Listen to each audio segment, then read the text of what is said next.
All right, welcome. We're just going to do a quick daily update. The market is in a very weird place today. There are a couple of weird events that are going on. There's a couple of kind of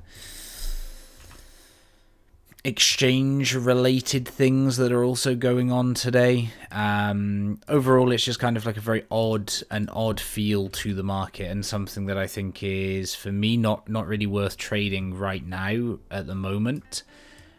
Just because it's kind of awkward. So tried a 15-minute divergence play this morning, didn't have enough strength to get back into the area of resistance of the take profit region, so ended up taking profit early on this one, and then having the rest of the position stopped when we made it back down to this low down here.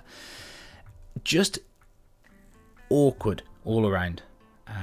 Really no strength shown from BTC in order to get back up to this 35,000 level, and like I said, we've got some relatively weird and interesting things going on in terms of structurally around the market. So a couple of exchanges are down for maintenance today.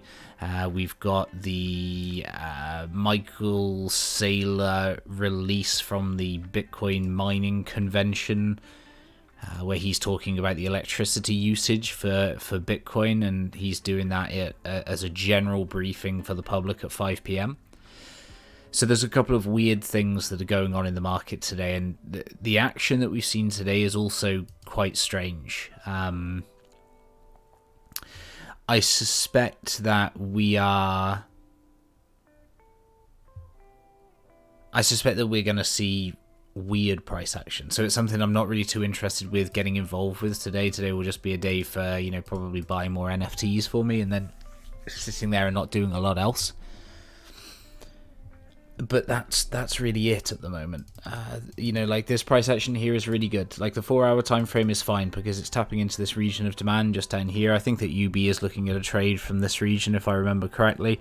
It looks like a really solid place to build a position. If we take a look at the hourly, there's certainly a region down here that we could imagine would get tapped into at 31.8. So if this level is lost and they decide to sweep down, then this is the last level I would expect us to bounce from. We already know that when we take a look at this 4-hour, and we're just continuing to go from this very simple logic around where the stops are being taken from. Okay, that's all we're trying to do. So what we know now is obviously this was the major low point here that took out all of the lows from this whole range since May, and we know that this latest price rally here has taken out these 3 key high areas here on the sell-off down lower. So now what we're doing is we've attacked number 1 in terms of this area here has been attacked, and then we may potentially have this region of lows here that will get attacked, and then hopefully a bounce from here. If BTC starts losing the bottom of this, then that's a big uh-oh moment.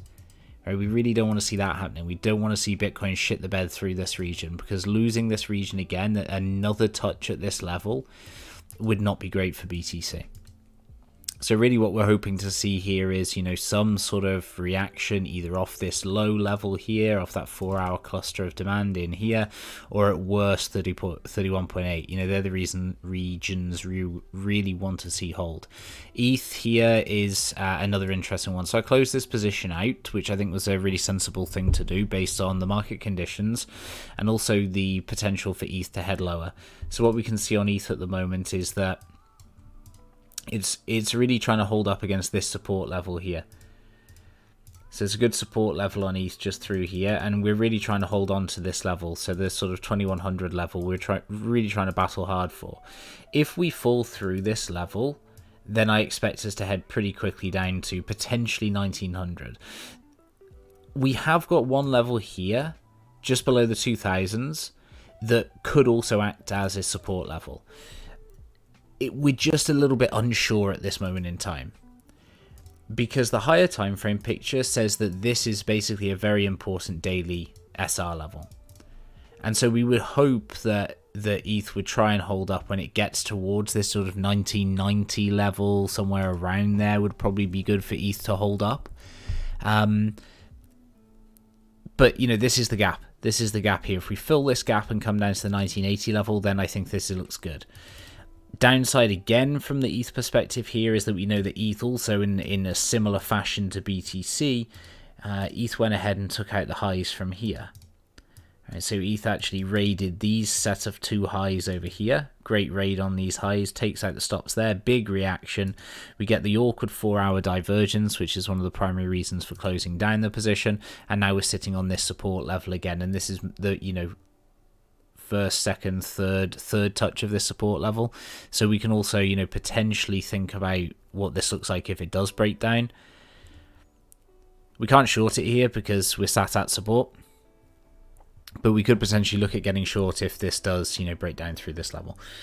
That's if the market wasn't in such a weird place where I really don't want to take any positions on anything. So overall, kind of like a mixed picture, right? It's like BTC could go lower, and here's some areas that it might look at tagging into. ETH could go lower, and here's some levels it might look at tagging into. And we've got one lower down at the 1900s. You've got one higher up from a higher time frame perspective at the 2000s. And what we could have for ETH is we could have a larger sell-off that takes us down to the 1900s and then recovers above the 2000s before the close. And so it maintains that daily kind of, area that we're looking at holding, but it just trades below it. And that's to say that, the support here doesn't hold. Who knows? Maybe the support here does hold, and we're completely unfounded in our nervousness about downside. But in the current market conditions, I would certainly suspect that this is going to push for a breakdown, and therefore there's a pretty juicy gap down towards this 2000 level if it does end up going through that level. That's about it, right? Everything else obviously is going to follow these two, so I'm not really too interested in anything else. The only one that is mildly of interest obviously is Alice. So Alice is pushing up against the daily diagonal here. Again, we're expecting rejection at this point in time, because if everything else shits the bed, then Alice is going to turn around on this touch into the diagonal. So for now, I'm not adding to position. I just took $4,000 in that 100k portfolio account towards Alice. And we're just chilling, right? We're just chilling. That's it. That's all we do. So not a lot else to do. Weird market conditions, like I said, so just be careful out there. Don't get yourself trapped on one side or the other. Don't try and anticipate the news. And what I would also recommend is really not playing into any initial moves that you see. All right, so don't start. If you see BTC, let's say that Michael Saylor, releases his notes to the public, and you see BTC doing this, don't FOMO into news-related candles. They are the worst ones to FOMO into. All right, these FOMO candles based on news are awful, because very often they do this. And likewise, if we sell off based on the news, we could also do this. So please be very, very careful. If we see larger moves based on what we attribute to be news moves, then be careful getting involved for those, because they are nasty for spinning around and turning on us. Alright, so that's me pretty much for the day. I'm not going to be doing a huge amount of trading. There's not a lot to do.